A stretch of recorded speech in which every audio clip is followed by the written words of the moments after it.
Hi, this is Magda from the Wnętrza channel. This time, I'll take you to a 120 square meter house with a view of the lake. Open space and subdued colors. Some people love such interiors and really relax in them, while others find them lacking in coziness and color. Opinions on decor are always divided. However, I expect that this time everyone will like the exterior, because from every spot in this living room we can admire the beautiful lake. Hi, my name is Piotr. Together with my wife Claudia, we are the owners of this house, which we bought 2 years ago. We decided on such a thorough renovation for two reasons. Firstly, the building itself was in very poor condition, and secondly, it didn't really fit our concept and didn't showcase the lake we have behind us.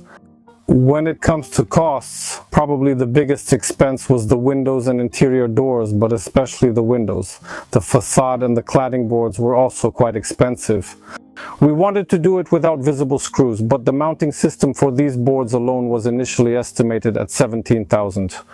For me, that was kind of absurd, so we tried to figure out how to make it as inconspicuous as possible, but at the same time to make it look nice and aesthetically pleasing. In the end, we used stainless screws that won't leave marks over time, and the cost for just the screws came to, you could say, only, or maybe as much as 2,000 zlotys.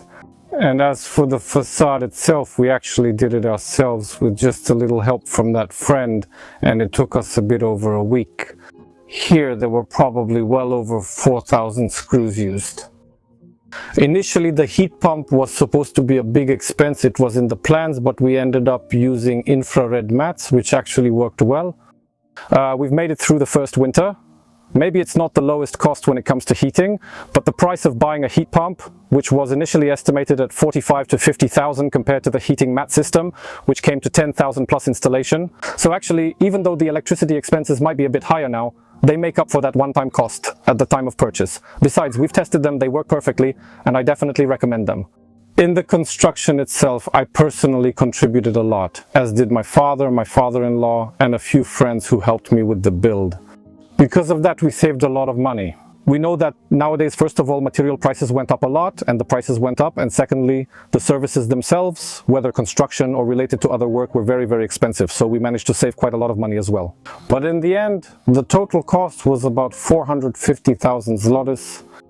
I mean, the construction, renovation, reconstruction, and creating the garden around the house, because honestly, there was only grass growing here and maybe a couple of wild trees. I invite you inside so you can see what kind of effect we managed to achieve inside, where we also put in a lot of work ourselves, honestly. Come on in. Near the entrance on the wall, 2 frames display a pre-renovation commemorative photo and a plaque with the address. In the kitchen, we used HPL countertops, which are characterized by being relatively thin and durable. On this side, the countertop resembles brushed granite, and it has also been placed on the side as a finish for the island. On this side, we have a lighter countertop, and you can see that the same material is also used here on the windowsill and on the wall. So if you're looking for an interesting idea for finishing a wall in the kitchen, you can use this material and put the same one both on the wall and on the countertop. In the kitchen, there are only lower cabinets, and here we have storage cabinets, here a dishwasher, a trash bin, and at the end, a washing machine. What's interesting is the cabinet door on this side, because it opens like this. That's why, when you're cooking at the countertop, it's hard to reach this cupboard. You have to go around the cabinet door. However, in this cupboard, there are things like recording equipment and files that we take and immediately leave with, so this way is much more convenient. If the door opened the other way, we would have to walk around it. That's why, as I always tell you, think about your own needs and what you will be using in your kitchen in the future. And adjust your solutions to that, instead of following some general rules that might not work in your case. The sectional is great for all kinds of activities. We can get ready while looking at the lake, or spend a nice evening in the glow of the flames thanks to the freestanding stove here. We can also watch a movie or play board games, and we have 2 small tables here that go perfectly together. One is higher, the other is lower, so they can be stacked one over the other, taking up less space on a daily basis. And when we start playing, we pull them apart, we have plenty of space for the board, and on the other tabletop we can put drinks without risking spilling them on the game. At first glance, it may seem that tiles have been laid on the floor. However, this is vinyl flooring, so the floor isn't as cold and it's more pleasant to walk on. One of the biggest challenges in designing an open space is choosing the right lighting. Because on one hand, each zone needs to be properly lit in the right way, and on the other hand, all the lamps we choose have to look good together. And that's not so easy. And here it turned out fantastic because the lamps work really well together and provide really good light. Additionally, they are designed in such a way that when you look at the lamp from a distance, you don't see the bulb, only directly from underneath. And thanks to that, we can use stronger bulbs that won't glare at us. The house sleeps 8, so in the middle of the living room there will be a large table with 8 chairs. Look at how beautiful its wooden tabletop is. I think most of you wouldn't guess that this is a table from a chain store, and the same goes for the chairs. Chain stores don't have the best reputation. It's often believed that the furniture bought there is cheap and doesn't look nice, but that's not true. You can actually find some fantastic gems that look great even in premium interiors. In the bedroom on the ground floor, there's also a view of the lake through a large patio window, and the color scheme here is subdued, just like in the rest of the house. However, subdued doesn't mean boring. Notice that the walls aren't white and the baseboards are black, which isn't such a typical choice. On this side, there's a vanity that's attached to the wall, which makes it look lighter. Above it, there's a mirror in an unusual shape, and here is a chair that used to be red with a chrome leg, but it was refurbished to match the interior. Piotr, the owner of this house, restores furniture, and this is from his shop.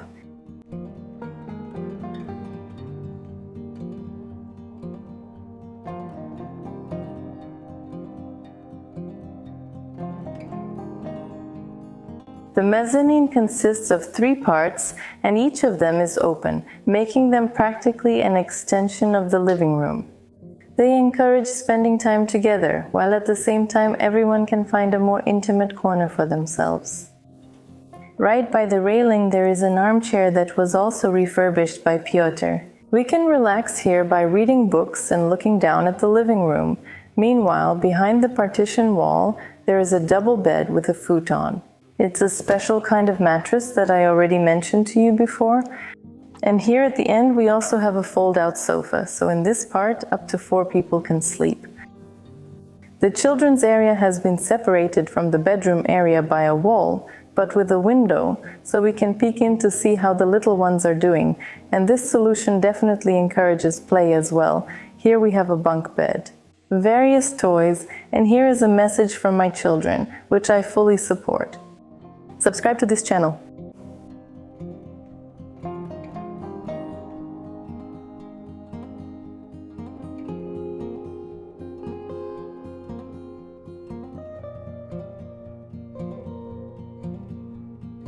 Here's the message again in magnet form, and notice the infinite number of thousands of subscriptions. Finally, let's take a look at the bathroom, which features a glass-enclosed sauna, and behind it, inside, there's a shower.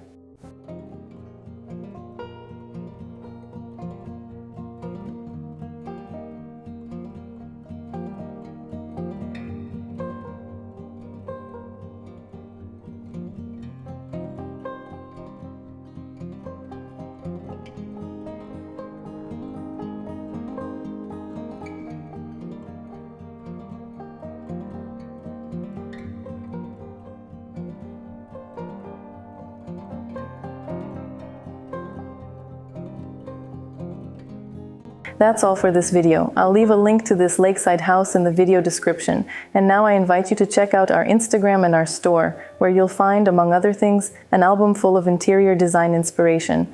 And if you'd like to watch more right now, remember that you'll find over 200 interior design videos on the channel, so that's really a whole bunch of tips and different ideas. So subscribe and see you next time. Bye!